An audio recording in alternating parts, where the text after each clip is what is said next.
지금부터 두 전설적인 괴물에 대해 이야기해 드릴 건데 그중 하나는 실제로 존재합니다. 대부분의 괴물 이야기는 한 가지 공통점이 있습니다. 자세히 들여다볼수록 그 이야기들은 점점 힘을 잃는 경향이 있습니다. 하지만 그중 하나는 오히려 정반대였죠. 저는 뱀이 있던 구멍 위를 여러 번 지나가기로 했고 남자들이 사진을 찍을 수 있도록 했습니다. 그리고 제가 거기서 본 뱀은 거의 50피트에 가까웠다고 말할 수 있습니다.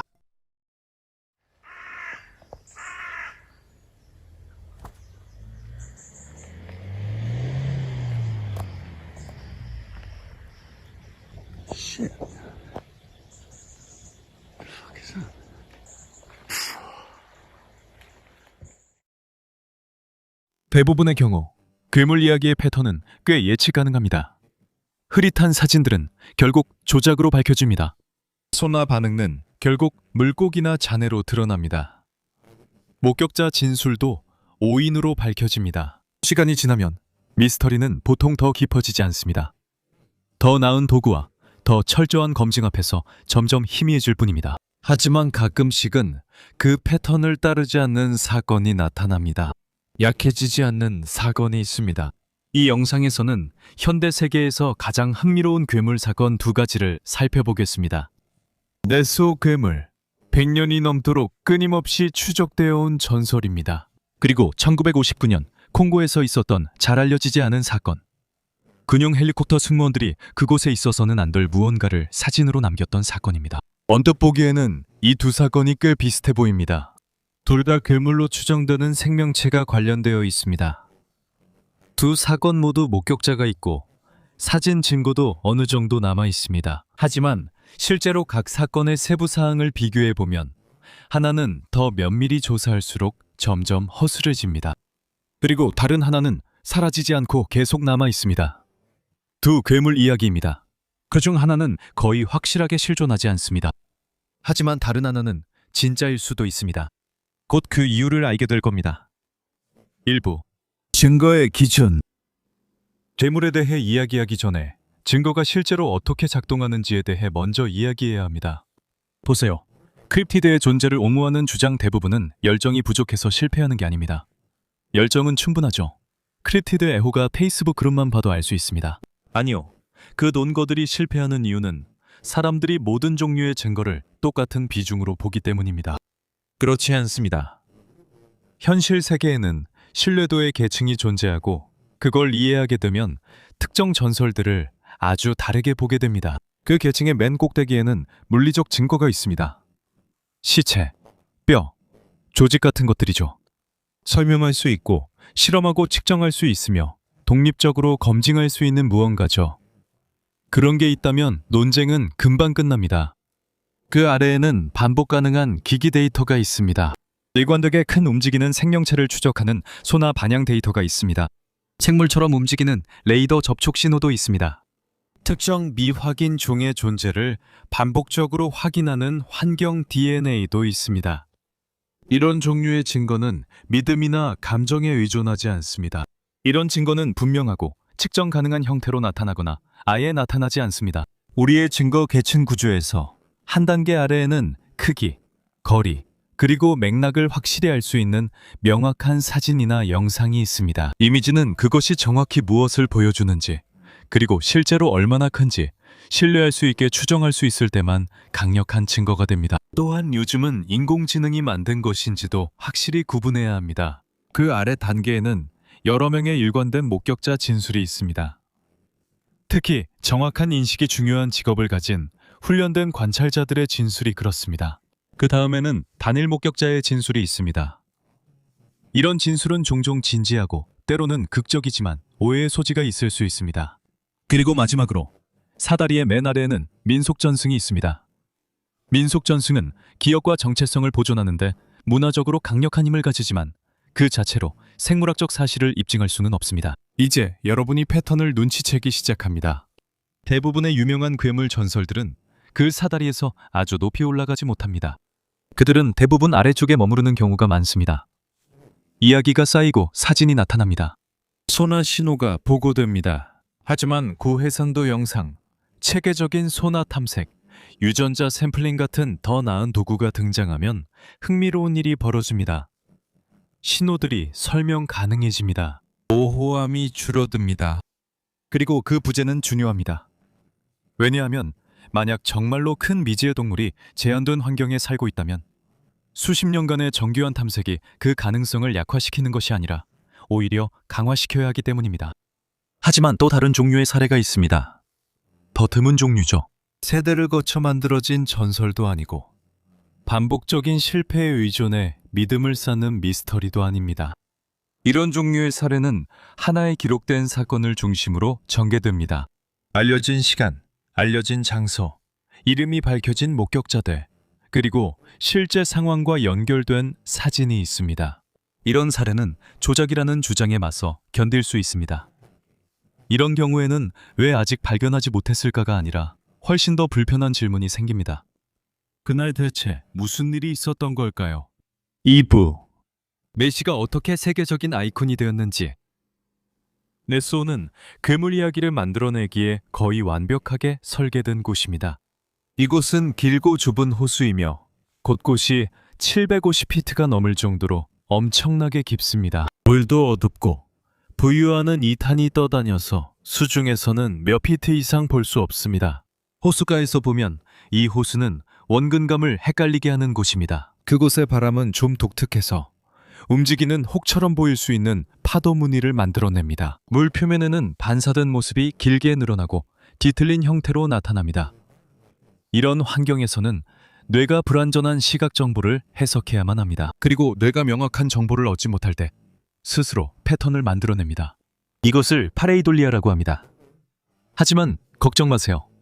모든 내시 목격담이 파도, 반사, 실험 문제 때문만은 아니라고 약속드려요. 쥐리와 탁한 물만으로는 전 세계적인 전설이 만들어지지 않습니다. 솔직히 말해서 저는 항상 로흐네스 괴물이 실제로 존재하길 바랐어요. 어렸을 때부터 어두운 호수 밑에 거대한 생물이 살고 있다는 그 생각이 저를 완전히 매료시켰어요. 아마도 저는 그런 것에 무서워하거나 무관심하기보다는 흥미를 느끼는 게 좀 이상할 수도 있겠지만 그게 제 솔직한 감정이었어요. 사실 지금도 그래요. 어렸을 때 집 근처의 작은 호수에서 수영하면서 일부러 상상력을 마음껏 펼쳤던 기억이 나요. 매 아래의 검은 물 밑에서 거대한 무언가가 조용히 떠오르는 모습을 상상하곤 했어요. 그리고 겁에 질리기보다는 오히려 그 감정, 두려움과 경이로움이 섞인 그 느낌을 꽤 즐겼어요. 그래서 사람들이 내시가 존재하길 바라는 이유를 완전히 이해해요. 그건 단순히 과학의 문제가 아니라 신비로움에 관한 거죠. 그건 뭔가 고대의 존재가 여전히 저 밖 어딘가에 우리가 볼 수 없는 곳, 우리의 안전하고 평범한 경계 너머에 숨어 있을지도 모른다는 가능성에 관한 거예요. 하지만 실제 증거의 역사를 살펴보기 시작하면 뭔가를 발견하게 됩니다. 시간이 지남에 따라 더 강해질 거라고 예상할 수 있지만 그렇지 않습니다. 오히려 정체되어 버립니다. 왜 증거는 늘 흐릿하거나 초점이 맞지 않거나 입자가 거칠거나 너무 멀어서 도저히 식별할 수 없는 걸까요? 그는 이렇게 말했습니다. 이 호수들의 아름다움은 현대의 내시 이야기는 1933년에 본격적으로 시작됩니다. 그 해에 호수가를 따라 새로운 도로가 개통되면서 사람들이 처음으로 물을 뚜렷하게 볼 수 있게 되었기 때문입니다. 그리고 거의 즉시 목격담이 쏟아지기 시작했습니다. 사람들은 수면 위를 움직이는 커다란 형체, 솟아올랐다가 사라지는 혹, 그리고 물속을 미끄러지듯 지나가는 길고 어두운 모습을 봤다고 보고했습니다. 그 모든 일이 있은 지 얼마 지나지 않아 첫 번째 사진들이 등장했습니다.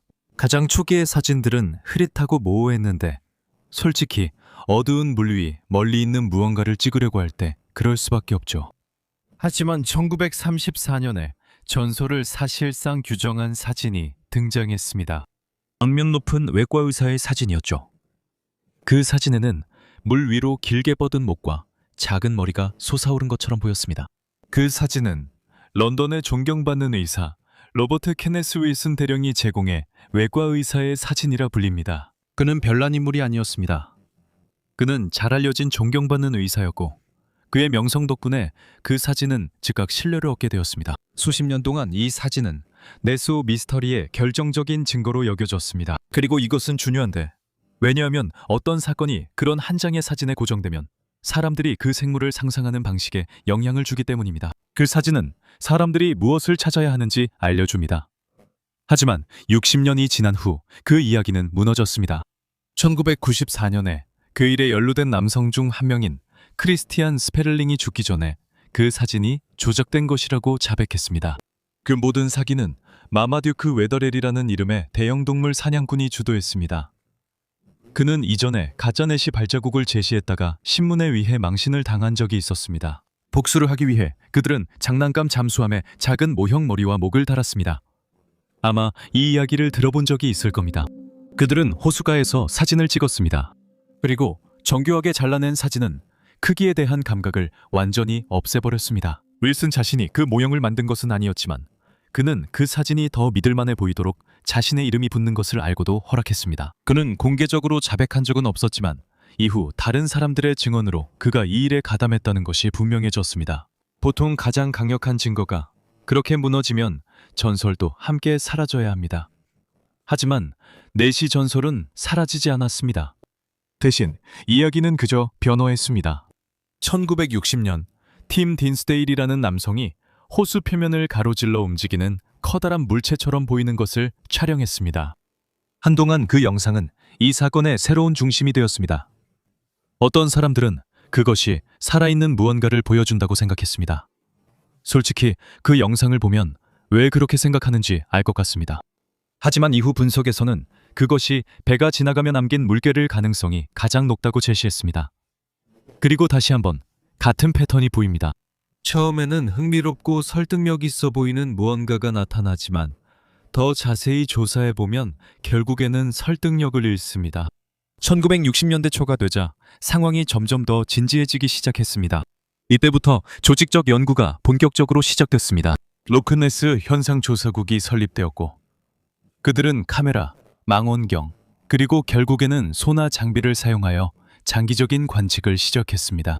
그리고 이 지점에서 사건은 이야기에서 벗어나 검증 가능한 무언가, 합리적인 결론에 도달할 수 있는 무언가로 전환됩니다. 소나가 도입되면 더 이상 사람들이 수면 위에서 본 것 같다고 생각하는 것이나 사촌이나 삼촌, 형제, 친구가 들려준 이야기에만 의존하지 않게 됩니다. 이제는 수중에서 측정 가능한 물리적 신호를 찾게 됩니다. 1970년대에 로버트 라인스가 이끄는 한 그룹이 지금까지 시도된 것 중 가장 야심찬 탐사를 수행했습니다. 그들은 소나를 사용해 목표물을 탐지한 다음 조명과 카메라로 수중에서 그것들을 촬영하려고 했습니다. 그들은 실제로 이미지를 몇 장 찍었고 그중 하나는 일부가 지느러미로 해석한 것을 보여줬습니다. 한동안 그것은 엄청난 일처럼 보였지만 그 이미지들은 흐릿했고 과도하게 보정되었으며 통제된 환경에서 다시 재현된 적이 없었습니다.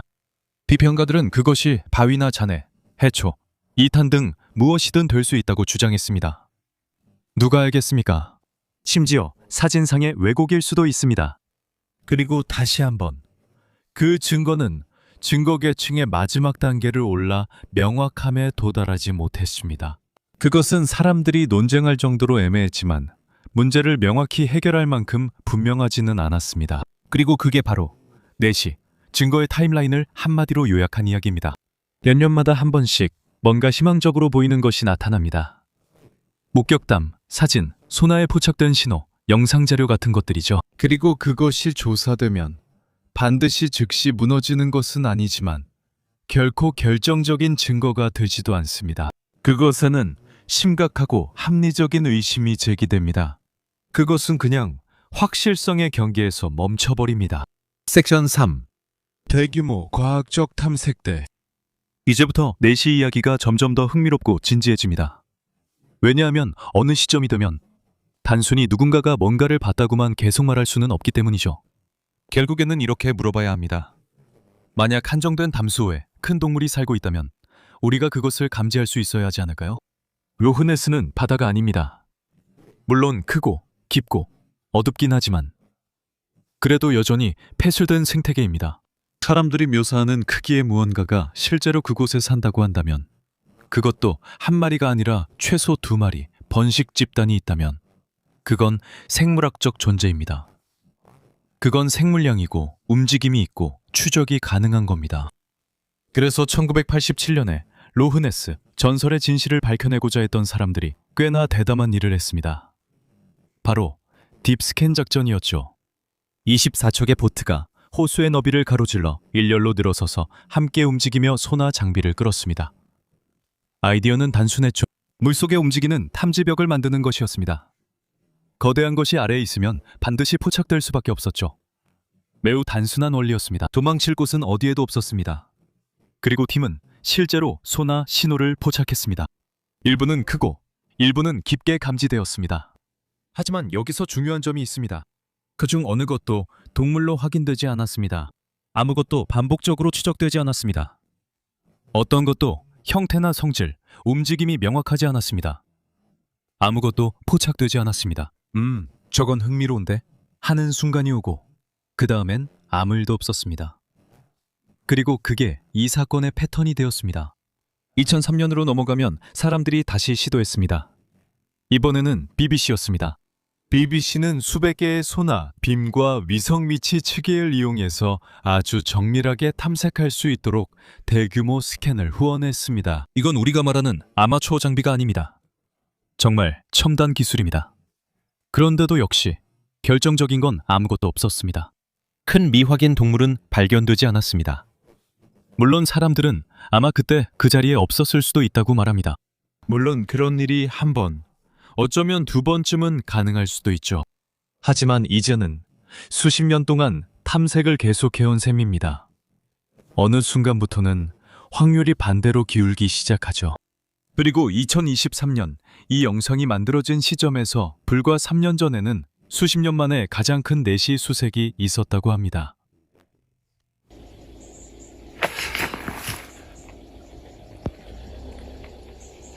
열화상 드론, 적외선 카메라, 그리고 수중의 이상한 소리를 듣기 위한 하이드로폰까지 동원됐습니다. 최신 기술이 동원된 거죠.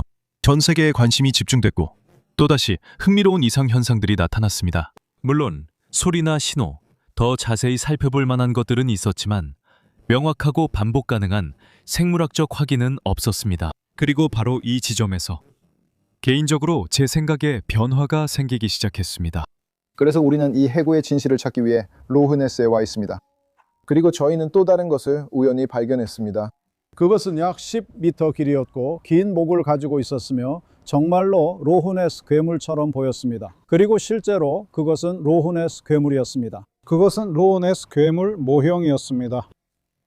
1969년에 영화 셜록 홈즈의 사생활을 위해 만들어진 4톤짜리 모형이었습니다. 감정적으로 보면 내시가 살아있는 것처럼 느껴집니다. 말씀드렸듯이 저는 내시가 살아있었으면 좋겠어요. 전설이 왠지 강하게 느껴집니다. 관광 산업이 엄청나고 문화적 영향력도 막대합니다. 하지만 현대 기술로 그 호수에서 큰 미지의 동물이 명확하게 확인된 적이 있냐고 물으면 솔직한 대답은 아니오입니다. 그리고 그건 냉소적으로 하는 말이 아닙니다. 제 영상을 계속 보신 분들은 아시겠지만 저는 굉장히 열린 마음을 가지고 있고 솔직히 말해서 세상에 더 많은 신비로운 존재들이 있기를 바랍니다. 그리고 어떤 경우에는 그들이 존재한다는 증거도 있다고 생각합니다. 하지만 내시의 경우에는 그런 패턴이 보이지 않습니다. 탐색 기술은 발전하고 도구도 좋아지지만 미스터리는 전혀 나아지지 않습니다. 하지만 이 시점에서 내시에 대한 가능성을 완전히 닫을 준비는 아직 되지 않았습니다. 완전히는 아니었습니다. 말했듯이 저는 열린 마음을 가진 사람이기 때문에 한 가지 더 중요한 것을 살펴봤습니다. 사부, eDNA 전환점입니다. 여기서 저는 진정한 전환점이라고 생각하는 지점에 도달했습니다. 소나나 카메라가 아니라 DNA입니다. 2018년과 2019년의 과학자들은 네스호의 환경 DNA 연구를 수행했습니다. 그들은 호수 곳곳에서 그리고 다양한 깊이에서도 물을 채취했습니다. eDNA의 개념은 단순하지만 매우 강력합니다. 모든 생명체는 자신의 환경에 유전 물질을 흘려보냅니다.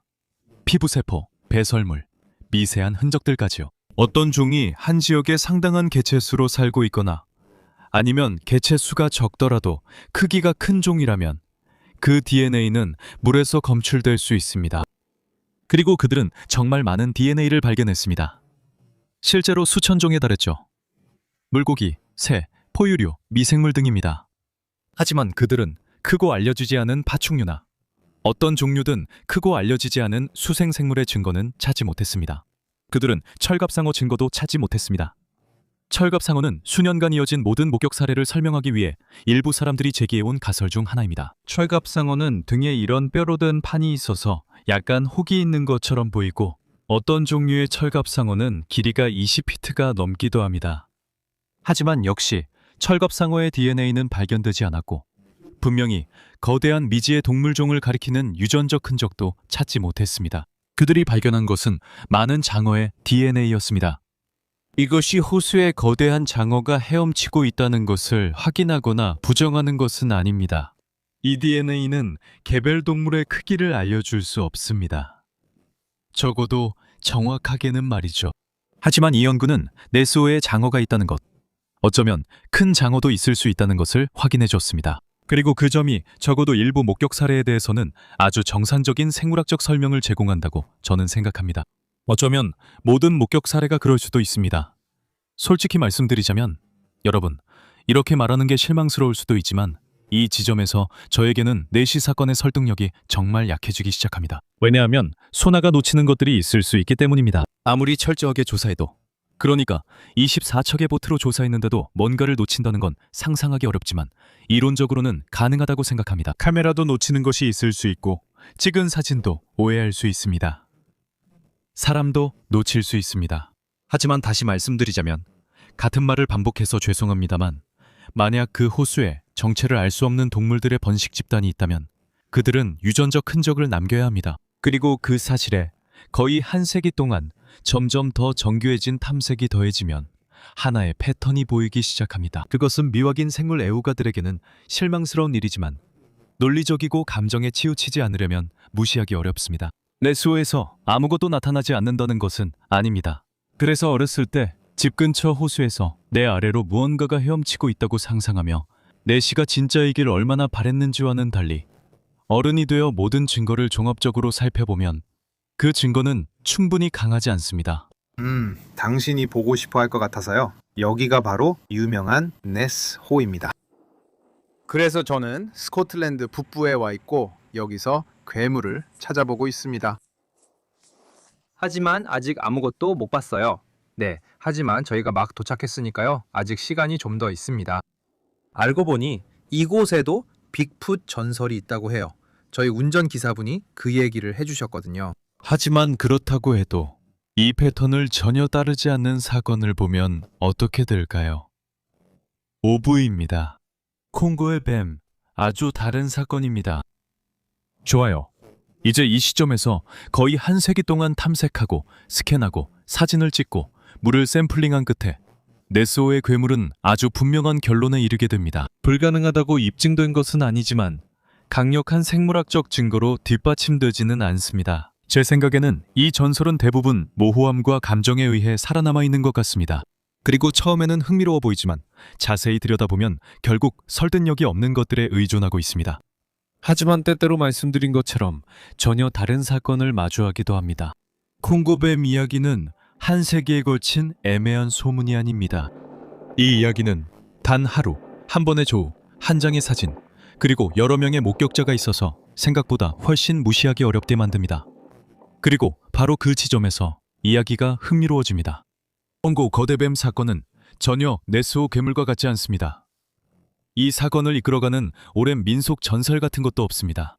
이 사건을 둘러싼 관광산업도 존재하지 않습니다. 이야기를 계속 이어가게 하는 새로운 목격담도 꾸준히 나오지 않습니다. 이 사건은 기본적으로 1959년 어느 하루에 일어난 일 때문에 존재하는 것입니다. 그리고 이 사건이 정말 이상한 이유는 바로 이것 때문입니다. 이 이야기는 아무 마을 사람이나 몇 년이 지난 후에 누군가가 전한 이야기가 아닙니다. 이 이야기는 군용 헬리콥터 승무원, 즉 대낮에 비행하며 경험이 풍부한 관찰자들에게서 나온 것입니다. 그리고 그들은 괴물을 찾고 있었던 것도 아니었습니다. 그저 기지로 돌아가는 중이었죠. 그러다 그들은 지상에서 이해할 수 없는 무언가를 보게 되었습니다. 그들은 그것의 길이가 약 50피트라고 추정했는데 이는 과학적으로 인정된 가장 큰 뱀의 2배가 넘는 크기였습니다. 처음에는 쓰러진 나무라고 생각했죠. 그리고 그것이 움직인다는 걸 알았습니다.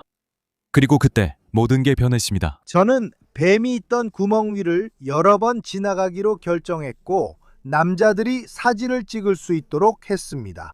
그리고 저는 뱀이 있던 구멍 바로 위를 4번에서 6번 정도 확실히 지나갔습니다. 제가 거기서 본 뱀은 50피트에 가까웠다고 할 수 있습니다. 거의 50피트였어요. 50피트라고 해야 하나 잘 모르겠지만 아무튼 그 정도에 아주 가까웠습니다. 뱀은 구멍 안에서 움직이고 있었습니다. 그리고 매우 짙은 초록색으로 보였습니다. 짙은 초록빛, 갈색의 배는 하얗게 보였습니다. 내시와는 달리 가장 강력한 증거가 조사될 때마다 사라지는 것이 아니라 이 사건은 매우 구체적인 것에서 시작합니다. 바로 사진입니다. 그리고 참고로 이 사진은 조작된 것으로 판명된 적이 없습니다. 확인된 인물들의 이름과 경력이 검증 가능한 특정 인물들과 연결된 카메라로 알려진 고도에서 공중에서 촬영된 사진입니다. 물론 그게 자동으로 증명되는 건 아닙니다. 결국 오래된 사진 한 장이니까요.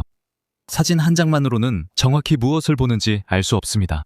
하지만 그 사진은 우리가 던져야 할 질문의 성격을 바꿔놓습니다. 네스호의 경우 질문은 왜 우리가 한 세기 동안이나 찾아왔음에도 불구하고 큰 미지의 동물을 명확하게 발견하지 못했느냐는 것입니다. 이 경우에는 질문이 훨씬 더 단순하고 훨씬 더 불편합니다.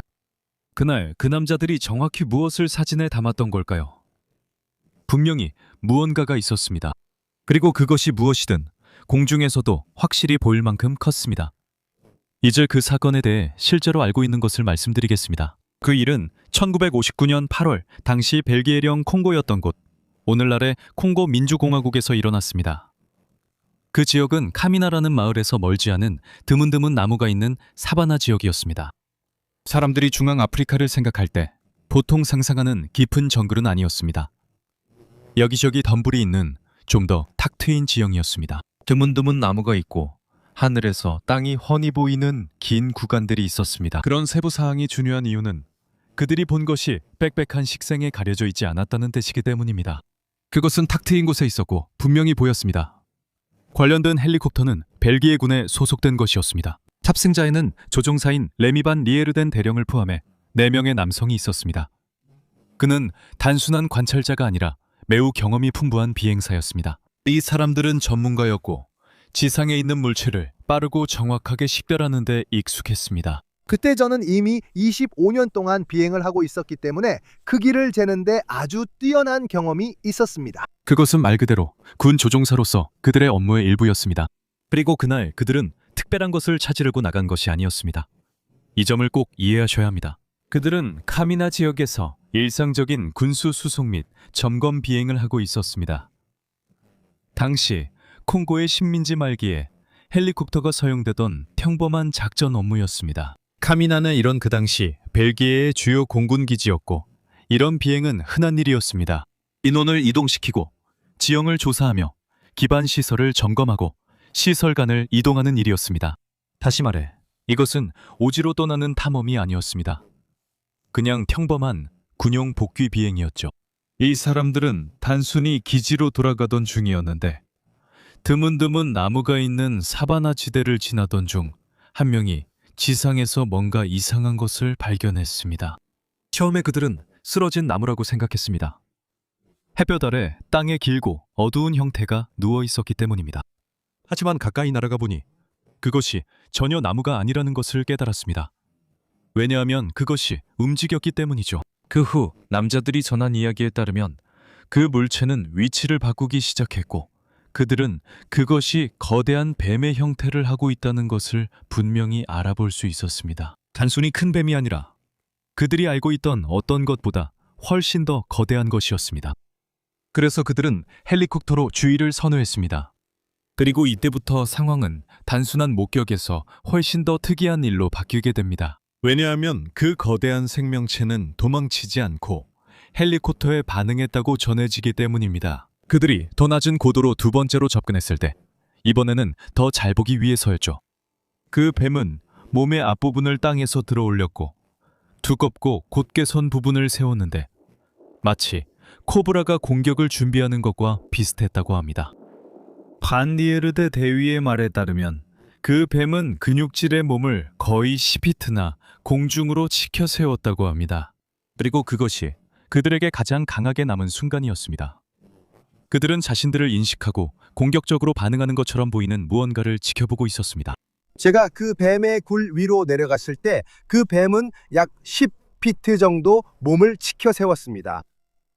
그리고 저는 그 머리를 아주 분명하고 가까이에서 볼 수 있었습니다. 그 머리는 아주 큰 말의 비길 만큼 커 보였고 턱은 아주 크며 삼각형처럼 보였습니다. 그리고 그 뱀이 저에게 그렇게 일어서 있었고 저는 느꼈고 확신합니다. 만약 제가 그 뱀의 사정거리 안에 있었다면 그 뱀은 저를 공격했을 것이고 저를 물었을 것입니다. 그럼에도 저는 확실히 볼 수 있었습니다. At least. 적어도 계곡에서는 폭이 2피트, 길이가 3피트였습니다. 그것은 쉽게 한 사람을 삼킬 수 있었을 겁니다. 그때 탑승하고 있던 사람 중 한 명인 킨드라는 이름의 엔지니어가 카메라를 집어들고 이 물체를 더 잘 보기 위해 낮게 비행하던 중에 사진을 찍었습니다. 그리고 그 사진이 바로 이 사건이 아직까지 남아 오늘날까지도 회자되는 건 전적으로 그 사진 덕분입니다. 그 사진이 없었다면 이 사건은 외딴 지역에 잘 알려지지 않은 일화로 남았을 것입니다.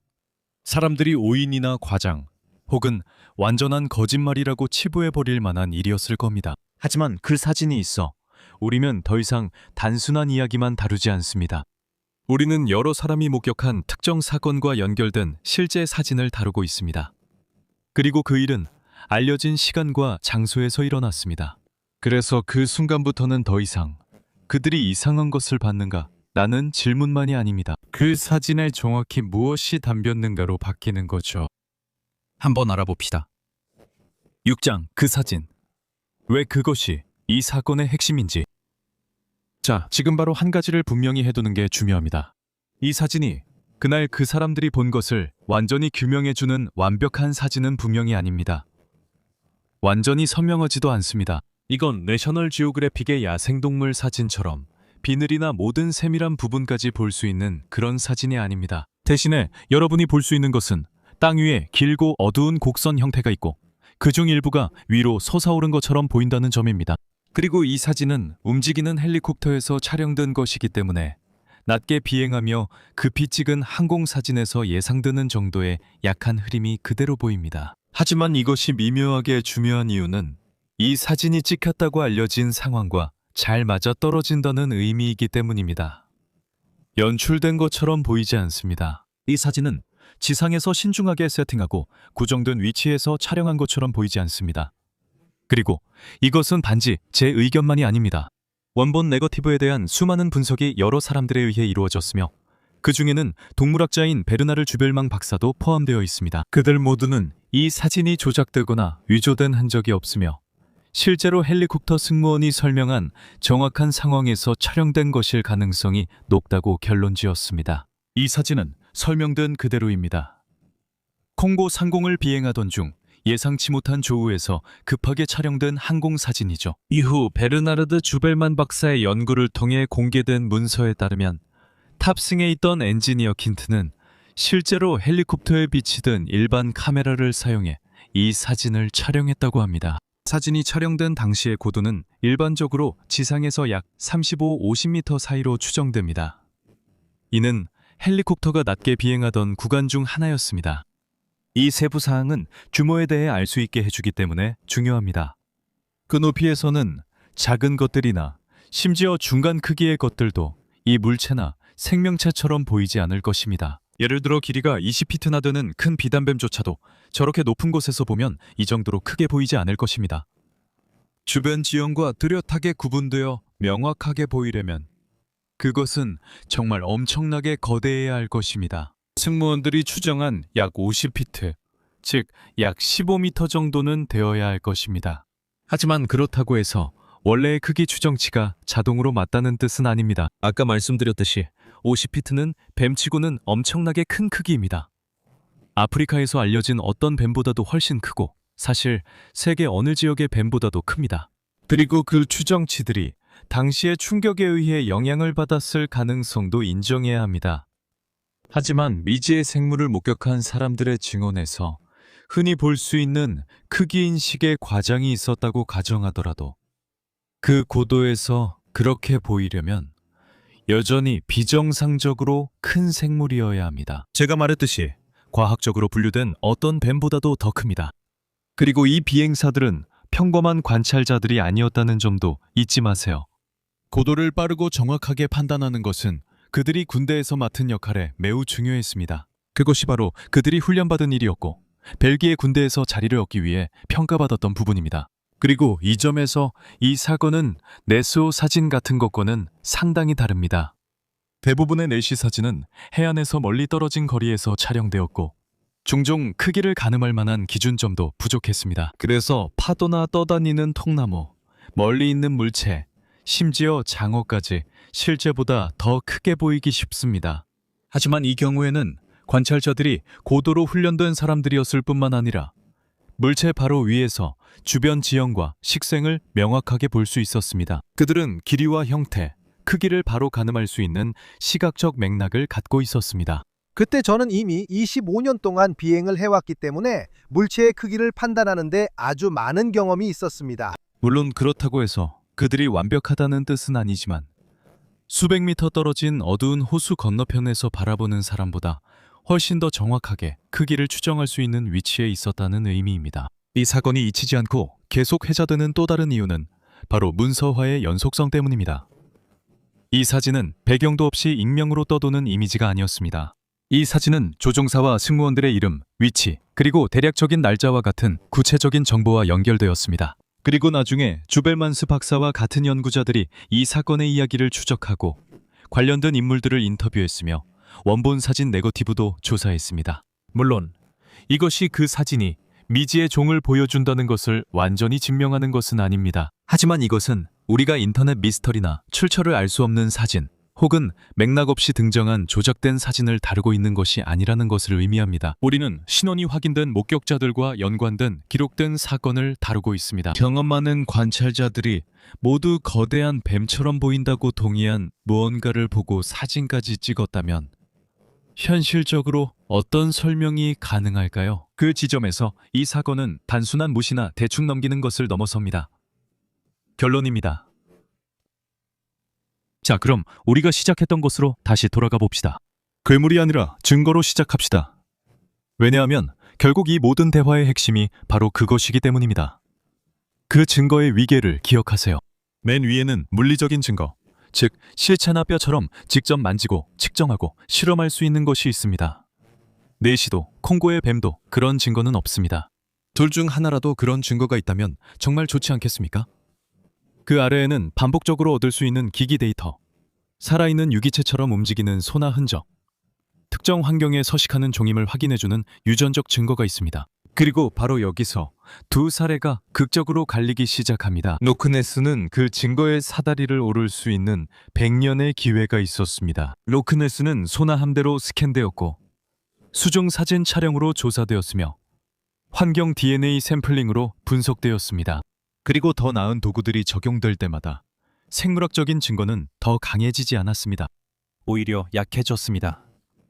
패턴은 분명합니다. 조사가 강력해질수록 증거는 덜 설득력 있고 더 모호해 보입니다. 이것이 네스호 괴물을 봤다고 주장하는 모든 사람이 거짓말을 한다는 뜻은 아닙니다. 대부분의 목격담은 아마도 진심이었을 것입니다. 하지만 뜻은 훨씬 더 단순합니다. 네스호는 자연적으로 모호한 시각적 신호를 만들어내는 환경이고 그 신호들은 이미 강력한 전설이라는 렌즈를 통해 해석되어 왔습니다. 그렇게 신화는 지속되는 것입니다. 신화가 지속되는 이유는 입증되었기 때문이 아니라 결코 완전히 해결되지 않기 때문입니다. 이제 콩고의 뱀 사건과 비교해 보세요. 이것은 수십 년간의 목격담을 바탕으로 만들어진 전설이 아닙니다. 사람들이 여러 세대에 걸쳐 생물을 찾으려고 했지만 찾지 못한 그런 장소도 아닙니다. 이것은 단 한 번 기록된 사건이고 알려진 날짜와 장소, 이름이 밝혀진 목격자들, 그리고 사진이 있습니다. 분석 결과 진짜로 판명되었고 실제 상황에서 신원이 확인 가능한 사람들이 찍은 사진입니다. 참고로 그들은 한 번도 자신의 이야기를 바꾼 적이 없습니다. 하지만 1959년 임무를 마치고 돌아오던 벨기에 헬리콥터 조종사 레미 반 레르데 앞에 의심할 여지 없이 괴물 같은 개체가 아프리카 콩고에서 나타났습니다. 이것만으로 그 생물이 무엇이었는지는 자동으로 알 수 없고 오늘날 거대한 미발견 뱀종이 존재한다는 증거도 확실히 아닙니다. 하지만 꽤 중요한 사실 하나는 밝혀줍니다. 그날 그곳에는 무언가가 있었습니다. 공중에서도 분명히 보일 만큼 충분히 큰 무언가였습니다. 지형과 야생동물을 공중에서 식별하는 데 익숙한 숙련된 관찰자들이 모두 독립적으로 거대한 뱀이라고 묘사한 무언가였습니다. 내시의 경우 신봉자들은 수십 년간 점점 더 정교해진 탐색에도 불구하고 명확한 생물학적 증거가 나오지 않은 이유를 설명해야 합니다. 콩고 사진의 경우 회의론자들은 그날 그 남성들이 정확히 무엇을 보고 촬영했는지 설명해야 합니다. 상황과 목격자의 경험, 그리고 다시 한번 말하지만 분석을 통해 진짜이고 조작되지 않았음이 밝혀진 실제 사진 자체까지 모두 고려해서 설명해야 합니다. 그리고 이 두 소위 그 생물의 경우는 양상이 매우 다릅니다. 한 경우에는 자세히 들여다볼수록 미스터리가 사라집니다. 다른 한 경우에는 미스터리가 완강하게 풀리지 않은 채로 남아 있습니다. 그렇다면 우리가 확실히 말할 수 있는 것은 무엇일까요? 오늘날 로흐네스 호수에 살고 있는 실제 생물로서의 로흐네스 괴물은 현재 이용 가능한 증거로는 뒷받침되지 않는다고 말할 수 있습니다. 거의 한 세기 동안 조사가 이루어졌지만 이 사건은 결코 확인에 이를 만큼 충분한 증거 수준에 도달한 적이 없습니다. 하지만 콩고뱀 사진은 다른 종류의 사례입니다. 종의 증거나 숨겨진 개체군의 증거는 아니지만 실제로 있었지만 설명되지 않은 조우에 대한 신뢰할 만한 증거입니다. 제 생각에는 한 번도 설득력 있게 반박된 적이 없고 지금까지 받아온 것보다 훨씬 더 진지한 관심을 받을 자격이 있는 사건입니다. 이것이 바로 모든 논의를 시작하게 한 핵심 생각으로 우리를 이끕니다. 대부분의 괴물 이야기는 자세히 들여다보고 조사할수록 그 신빙성이 약해집니다. 하지만 가끔씩은 그 반대의 경우도 있습니다. 1959년 콩고에서 그 남자들이 사진으로 담은 것은 단순한 이야기가 아니었습니다. 여러분은 어떻게 생각하시나요? 제가 말한 네스호 괴물 전설과 콩고뱀 이야기 해석에 동의하시나요? 여러분의 생각을 댓글로 듣고 싶습니다. 동의하든 동의하지 않든 상관없어요. 이번 영상은 저에게도 일종의 실험적인 영상이었습니다. 사스쿼치, 즉 빅풋 말고 다른 주제를 다룬 건 이번이 거의 처음이나 다름없었습니다. 두어 번 다른 주제를 다룬 적도 있지만 최근은 미확인 생물에 더 깊이 파고들고 싶어졌습니다. 이런 종류의 콘텐츠를 더 보고 싶으시면 댓글로 알려주세요. 빅풋뿐만 아니라 더 흥미롭고 신비로운 생물에 대한 이야기도 말이죠. 저의 지속적인 연구를 더 지원하고 싶으시다면 패트리온 가입을 고려해주세요. 링크는 설명란에 남겨두겠습니다. 한 달에 몇 달러만 내면 저와 직접 소통하고 제가 다른 곳에는 올리지 않는 독점 비하인드 콘텐츠를 볼 수 있습니다. 부담은 가지지 않으셔도 됩니다. 여기서만 시청하시고 패트리온에 가입하지 않으셔도 혹은 가입하셔도 여러분 한 분 한 분 모두에게 항상 감사드립니다. 다음 영상에서 모두 다시 뵙기를 기대하겠습니다.